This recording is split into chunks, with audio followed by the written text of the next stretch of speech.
Shoftim. This particular portion speaks a great deal about warfare and even the ethics of warfare.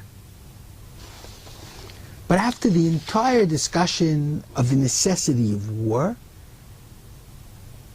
and there is necessity to war, and there is something called milchemet mitzvah, a war which is a positive commandment to wage. We are not pacifists, and that's a very important principle. Think of the Second World War. Had the Allies not fought in the Second World War, had America not joined the Second World War allies, had, God forbid, Germany and the Nazis won that war, good would have been wiped off the world.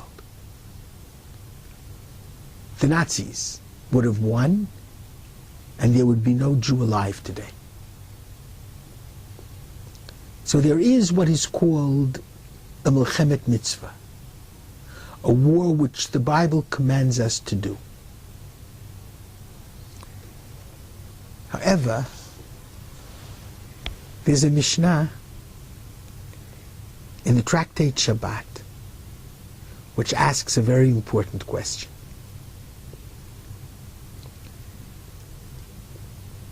How do we look upon armaments that a person has on his person if he's a soldier? Are the armaments to be considered a burden that he is carrying? And then only if saving a human life is at stake is he allowed to carry his arms on the Sabbath day if there's no Eruv? Or are armaments considered an ornament that adorns his person? And even if it's not an issue of saving a human life,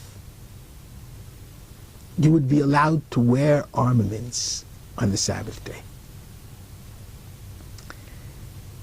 Let me put this in greater relief. You know that our civilization, Western civilization, is based upon two traditions: the Greco-Roman and what's called the Judeo-Christian. And of course, it was Judaism that gave Hebraic roots to Christianity. Now, within Greco-Roman civilization, the works of Homer, for example, Virgil, Arma warumque cano, of arms and the man do I sing.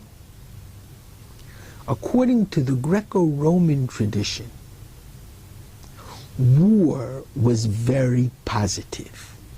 War tried the mettle, the courage, the strength of human beings, tested human beings, and brought the best out of human beings. War was almost an ideal. It was Judaism which gave to the world the ideal of peace. All the prophets speak of peace at the end of the days of redemption. The Messianic era will be an era of peace.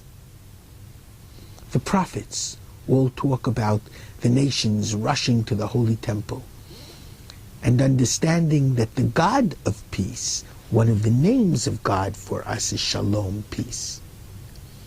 The God of peace will teach the entire world from our temple in Jerusalem, the city of peace, that they must beat their swords into plowshares and their spears into pruning hooks.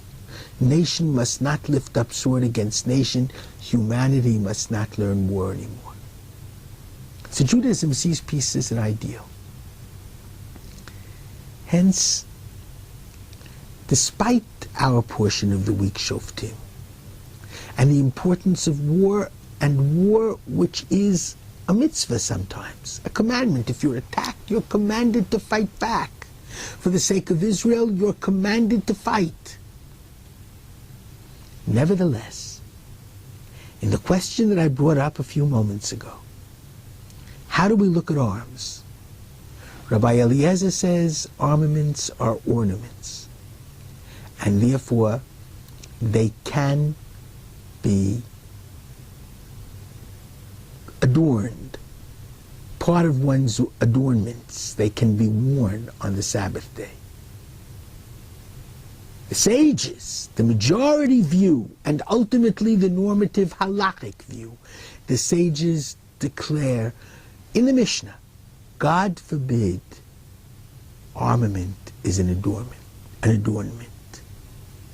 It is a heavy, difficult burden that's carried and not worn, and that one is forbidden to carry on the Sabbath day, the day of peace, unless it's to save another human life. Shabbat Shalom.